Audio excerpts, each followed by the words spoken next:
I never planned to fall in love at a lake at midnight. She just sat down beside me, fishing rod ready, saying nothing at all. The moon was full, the water still, and something shifted in my chest. By dawn, we traded more than fishing stories, we traded secrets. 3 weeks later, her ex-husband's lawyer had a photograph of us.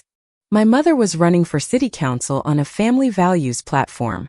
Everything I loved was about to collide with everything I feared. That night by the lake, I had no idea what I was starting. My name is Reagan Cole, 34.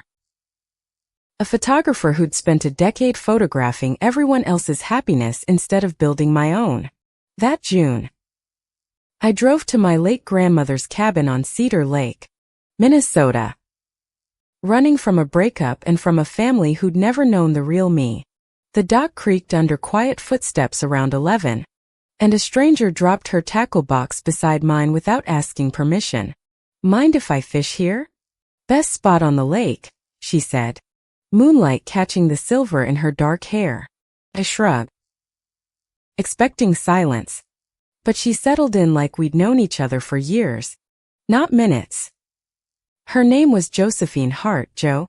She corrected quickly, Pinewood Falls only veterinarian, and clearly no stranger to that dock.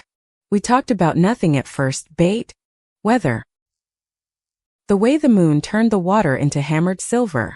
Then Joe asked what I was running from, and I found myself answering honestly for the first time in months. I told her about the breakup, the empty cabin, the photography career that felt like hiding behind a lens. She listened without interrupting, and something about her stillness made me want to keep talking all night. Around 2 in the morning, our hands brushed reaching for the same tackle box, and neither of us pulled away. I haven't stayed out this late since vet school, she laughed, and the sound settled somewhere deep in my chest. By the time the sky turned gray, we'd caught exactly nothing and somehow talked about everything that mattered.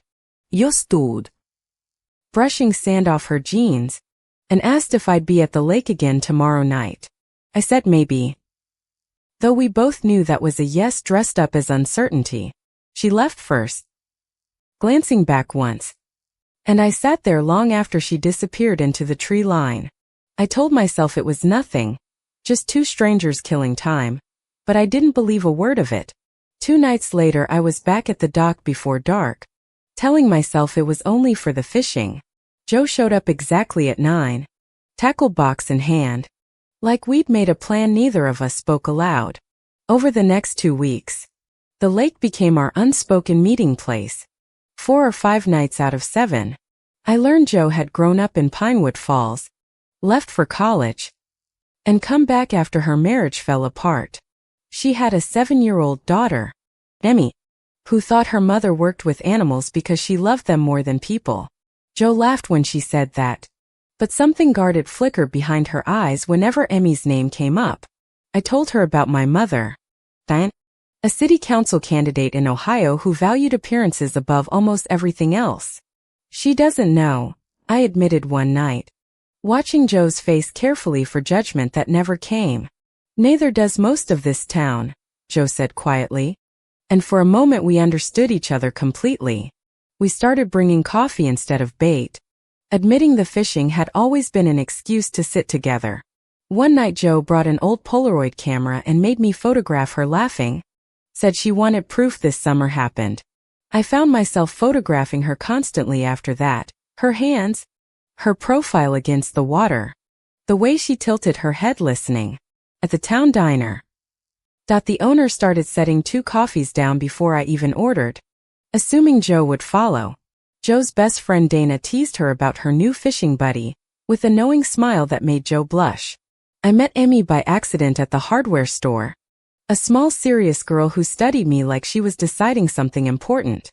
"You're the photo lady," Emmy said, and Joe went very still, like the words meant more than they should. That night at the lake, Joe told me Emmy hadn't warmed to anyone since the divorce, not even her own father. I asked carefully about Emmy's father, and Joe's jaw tightened before she simply said, "Nathan and I don't talk much." I didn't push. though I noticed how quickly Joe changed the subject whenever Nathan's name came up between us. One humid evening, our fingers laced together without either of us deciding to do it, and neither of us let go. We sat like that for an hour, saying nothing, the whole lake holding its breath around us. I forgot what this felt like, Joe whispered, and I understood she wasn't only talking about holding hands. I almost kissed her that night, leaned in close enough to feel her breath change, then lost my nerve completely. Joe noticed, and instead of pulling away, she reached up and tucked a strand of hair behind my ear. "Whenever you're ready," she said, and the gentleness in her voice undid something I'd kept locked for years. The magazine that had commissioned my Midwest photo essay called, wanting the piece finished by September, wanting real town stories. I hadn't told them one of my subjects had become the person I thought about first thing every morning. Joe agreed to let me photograph the clinic for the piece, and I spent an afternoon watching her hand steady frightened animals. She was different at work, confident, unhurried. The same stillness that had calmed me now calming a trembling old dog. Afterward she made me dinner at her house, Emmy included. And for one evening we almost looked like a family. Emmy fell asleep on the couch during a movie, and Joe covered her with a blanket like it was sacred ritual. "This is the part I'm afraid to want," Joe admitted later, standing close to me in her quiet kitchen. I asked what she meant, though some part of me already understood exactly what she was afraid of. "You. This. All of it." Out loud, Joe said, and I finally leaned in and kissed her. Slow and certain. She kissed me back like she'd been waiting all summer. One hand fisted gently in the front of my shirt. We didn't talk about labels that night. Just sat on her porch swing until the fireflies gave way to stars. The next morning I woke up happier than I had in years, and it terrified me almost as much as it thrilled me. I called my mother that week, testing the water, mentioning a friend I'd made at the lake this summer. Diane's voice sharpened instantly. "Just be careful who you get close to in a town like that, Reagan." I didn't ask what she meant by that. Some old instinct told me not to open that particular door yet. Joe and I started spending whole days together, grocery runs, Emmy's soccer games, Sunday pancakes that felt dangerously like a routine. Emmy started asking me to braid her hair. Small hands patient while I learned the shape of trust building slowly. "She likes you," Joe said one evening, watching Emmy chase fireflies.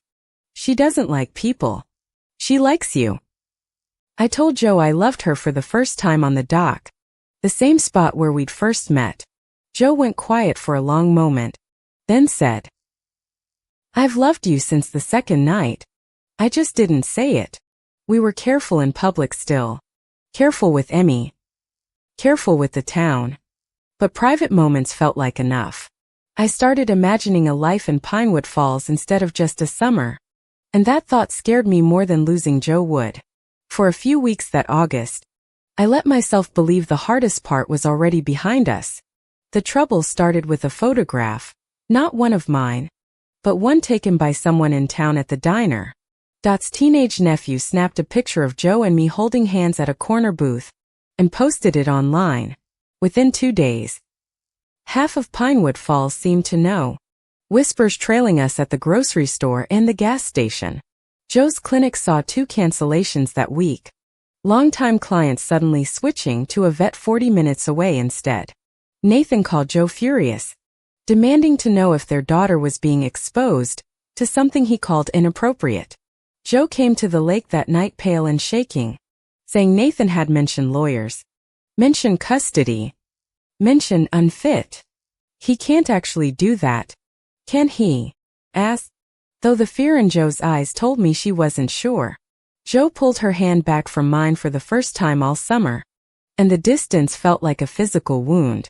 "Maybe we slow down," she said quietly, "just until this blows over. For Emmy's sake." I understood. But understanding didn't stop the ache of watching her retreat behind a door I couldn't follow through. Meanwhile, my mother's campaign office called, asking me to appear at a family values fundraiser as the supportive daughter. I drove home to Ohio for the weekend, the distance from Joe suddenly feeling less like space and more like exile. At the fundraiser, Diane introduced me to eligible bachelors like she was auditioning replacements for a role I'd never played. "You seem different this summer," my mother said sharply. "Distracted. I hope that Lake Town hasn't changed you." I almost told her everything right there, standing under fundraiser string lights. But the words locked somewhere behind my teeth. Back at my grandmother's cabin, cleaning out a closet, I found a shoebox of letters addressed to someone named Louise. The letters were from my grandmother to her sister, dated the 1970s, full of apologies for a silence that never ended. I called my mother, confused, and asked who Louise was, a name I'd never once heard in our family. Diane went silent for a long time before saying, "My aunt. She left home young. We don't talk about her." Pressed gently. And my mother finally admitted, voice tight, that Louise had been sent away for loving the wrong person. "She loved a woman," Diane said flatly. "Grandma never forgave her. It broke something in this family for good." I sat with that revelation for hours, understanding suddenly why my mother's fear of scandal ran so deep and so old. It didn't excuse her harshness, but it explained it. And explanations, I was learning, weren't the same thing as forgiveness. I returned to Pinewood Falls carrying that secret like a second, heavier stone alongside everything already weighing on Joe and me. Joe had gone quieter over the weekend, avoiding the lake, citing Emmy's schedule, citing the clinic, citing anything but us. When I finally found her, she was sitting alone on her porch, staring at a custody letter from Nathan's lawyer. "He wants a hearing," Joe said, voice flat with exhaustion. "He's calling me an unfit environment. Because of you." "Because of us," I corrected softly, and Joe flinched like the word cost her something she couldn't afford anymore. "I can't lose her." "Reagan," Joe said, eyes wet, "I have already lost too much to be careful about this." I wanted to argue, to fight. But I watched fear rewrite the woman I loved into someone smaller and more afraid. "Maybe you should go back to Ohio," Joe said finally, "before this town decides your reputation should burn with mine." The words landed like a slap, though I understood she was trying to protect me more than push me away. "I'm not leaving because things got hard," I said. "I've spent my whole life leaving before things got hard." Joe shook her head. "This isn't your fight. Emmy is my daughter. This is my life you'd be burning down." We argued for the first time that night, voices low so Emmy wouldn't hear through the thin cabin walls. I left angry, hurt, unsure if we'd survive the week, let alone whatever custody battle was coming for Joe. The magazine editor called the next morning, wanting to feature Joe's clinic story front and center, wanting quotes about the vet and the photographer. I refused the framing outright, terrified any publicity now would hand Nathan's lawyer exactly the ammunition he was hunting for. The editor pushed back, reminding me the contract specified full editorial control, and any refusal could cost me the whole assignment. I chose Joe without hesitating, emailing back that I'd rather lose the contract than risk her daughter's custody. Days passed with barely a word between us, both of us circling the same wound from opposite, exhausted sides. Dana, Joe's best friend, found me at the diner and said Joe hadn't slept properly in over a week. "She's not pulling away because she stopped loving you," Dana said. "She's pulling away because she's terrified of losing everything." I asked Dana what I should do, and she just shrugged. "Show up. That's usually the only answer that matters." So I did.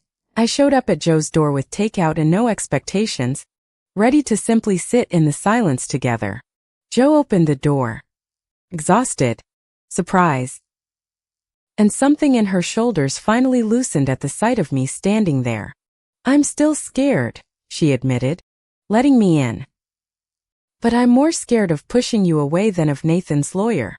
We didn't solve anything that night, but we stopped running from each other, and that felt like its own kind of victory. The custody hearing was set for the last week of August, 3 weeks after Nathan first mentioned unfit environment. Joe's lawyer, a calm woman named Priya, said Nathan's case rested mostly on rumor, though rumor could still sway a judge. I asked Priya directly if my presence in Joe's life would hurt the case, needing to hear the honest answer. Hiding never plays well in family court, Priya said. Judges respect stability more than secrecy. Usually. Joe asked me, carefully, if I'd be willing to testify as a character witness, knowing it meant coming out publicly. I said yes before she even finished the question, because some decisions don't require the deliberation people expect of them. That decision meant calling my mother before the town's grapevine or a courtroom transcript could beat me to it. I drove to Ohio again, sat Diane down at her kitchen table, and told her the truth without flinching this time. I'm in love with a woman named Joe, I said. She has a daughter. I'm testifying for her in court. My mother's face went through several emotions before settling on something between fear and practiced disappointment. Do you know what people will say? Diane asked, voice trembling. Do you know what this could cost the campaign? I know what it already cost Louise, I said quietly, and watched my mother's face crumble at the name. That's not fair, Diane whispered. But she didn't argue further. Just sat there staring at her own folded hands. I told her I loved her. That I wasn't asking permission, only offering her the chance to know her real daughter. I left Ohio without an answer, unsure if my mother would ever choose me over the image she built her life around. Back in Pinewood Falls, word had spread that I was testifying, and the town split cleanly down familiar lines. Some longtime clients returned to Joe's clinic in quiet solidarity, leaving casseroles and notes that simply said, "We're with you." Others crossed the street to avoid us, and one anonymous letter arrived at the cabin calling us a bad influence. Emmy came home from school upset, saying a classmate had repeated something ugly her parents apparently said at dinner. Joe knelt down and told her daughter plainly that some people are scared of things they don't understand, and that's on them. Are you scared? Emmy asked her mother, small and serious. And Joe said, not anymore. Not about loving Reagan. Emmy considered that, then asked if I was going to stay, and I realized how much weight that question carried. I want to, I told her honestly. If your mom will have me, and if you will too. Emmy nodded slowly, like she was granting official permission, and something in my chest finally settled into place. 3 days before the hearing, Nathan showed up at Joe's clinic unannounced, demanding she drop the custody fight entirely. I was there photographing paperwork for insurance when he arrived, and his anger filled the small waiting room instantly. This isn't about Emmy, Joe said, standing her ground. This is about you needing to control something since Melissa left you. The mention of Melissa, apparently Nathan's second wife, recently gone, landed hard, and his composure finally cracked wide open. She left because I couldn't stop comparing her to you, Nathan admitted bitterly. This custody thing, it was never really about Emmy. It was the twist none of us expected. Nathan's case wasn't moral outrage, but wounded pride dressed up as fatherly concern. Priya later confirmed it, saying Nathan's own lawyer had quietly advised him the case was weak and personally motivated. Joe felt something like relief mixed with grief, realizing the man she built a family with had weaponized their daughter out of hurt. 2 nights before the hearing, my mother called, voice careful, asking simply what time the hearing started the next week. I want to come, Diane said. I don't know if I understand everything yet, but I don't want you doing this alone. I nearly dropped the phone, unsure whether to trust the offer or brace for it to be withdrawn again. Joe squeezed my hand when I told her, and said maybe some walls take longer to fall than others, but they still fall. The night before the hearing, Joe and I sat on the dock where it all began, saying little, holding everything. Whatever happens tomorrow, Joe said, I need you to know this summer was the realest thing I've had in years. I told her the same, that finding her had felt like finally developing a photograph I'd been carrying blank for years. We watched the moon rise full again, nearly the same as that first night, and it felt like the story circling back. Emmy stayed with Dana that night, and Joe admitted she was terrified of losing custody despite Priya's cautious confidence. Promised her, whatever the judge decided, she wouldn't be facing any version of this alone again. Morning came too fast. Gray light and courthouse steps in Diane's car pulling into the parking lot right on time. My mother stepped out in a plain gray dress. No campaign pins. No practice the smile. Just a woman showing up. I read Louise's letters, Diane said quietly. All of them. I should have found you sooner than this. There wasn't time to unpack that fully before Priya waved us toward the courthouse doors, but it changed something in me. Inside. Nathan sat stiffly beside his own lawyer, avoiding Joe's eyes, avoiding mine, avoiding the daughter he claimed to be protecting. The judge called the case, and the room went still. Every unresolved piece of our summer suddenly balanced on one decision. Priya called Joe to the stand first, and Joe spoke plainly about her work, her home, her daughter's happiness and safety. Nathan's lawyer tried to paint our relationship as reckless, but Joe answered each question with steady, unshaken honesty. Then Priya called me, and I walked to the stand aware of my mother watching from the gallery, aware of everything. I spoke about the summer, about Emmy's braided hair, about pancakes and soccer games and a home built on patience. Nathan's lawyer asked if I understood the controversy I'd brought into a child's life, clearly hoping to rattle me. The only controversy, I said, is a father using his daughter's future to punish himself for his own mistakes. The courtroom went quiet, and even the judge's expression shifted slightly, unreadable but no longer neutral. Diane, unexpectedly, asked to speak briefly as a family character witness, and Priya allowed the short statement. My mother stood and said her daughter had shown more courage that summer than she had in 30 years of hiding from her own family's history. She mentioned Louise, briefly, publicly, for the first time in her life, and I watched her voice shake but hold steady. I was wrong once, a long time ago. By staying silent, Diane said, I won't be wrong twice. The judge called a short recess, and in the hallway Joe gripped my hand so tightly I could feel her heartbeat. Whatever happens, she whispered, thank you for standing here in front of everyone, out loud. Exactly as yourself. When court resumed, the judge stated plainly that stability, love, and a safe home mattered more than a parent's private life. Custody would remain primarily with Joe, the judge ruled, citing no credible evidence of harm, only evidence of a happy child. Nathan's face fell, some mixture of relief and shame crossing it as the judge dismissed the unfit environment claim entirely. Outside the courthouse, Joe finally let herself cry. Not from fear this time, but from months of held breath releasing. Emmy ran to us from Dana's car, confused but happy, asking if this meant she still got to keep her room. You get to keep everything, Joe told her, scooping her up, laughing through tears. Everything. Exactly as it is. Diane approached slowly, unsure of her welcome, and Joe extended a hand instead of judgment, saying simply, thank you for coming. My mother took Joe's hand, then, surprising everyone, pulled her into a brief, careful hug that said more than words could. Word of the hearing spread fast through Pinewood Falls, and by evening the diner had strung up handwritten welcome home signs. Dot refused to let us pay for dinner that night, saying the whole town owed Joe an apology, one plate at a time. The magazine ran my photo essay that fall, reframed at my insistence, not as scandal, but as an honest small-town love story. Readers wrote in from across the country, some sharing their own hidden histories, their own version of Louise's silenced letters.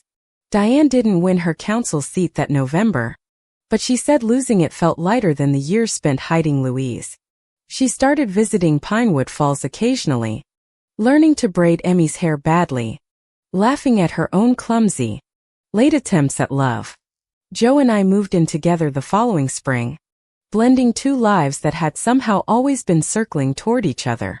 Emmy asked, very seriously, if she could call me something other than Reagan, and settled eventually on Ray, her own quiet decision. On the anniversary of that first full moon night, Joe and I returned to the same dock, tackle boxes in hand, out of habit. We didn't catch anything that night either. But we never had been fishing for fish, we'd been fishing for exactly this life. I learned that year that love, said out loud, doesn't destroy a family, it simply asks everyone to finally be honest. Van D.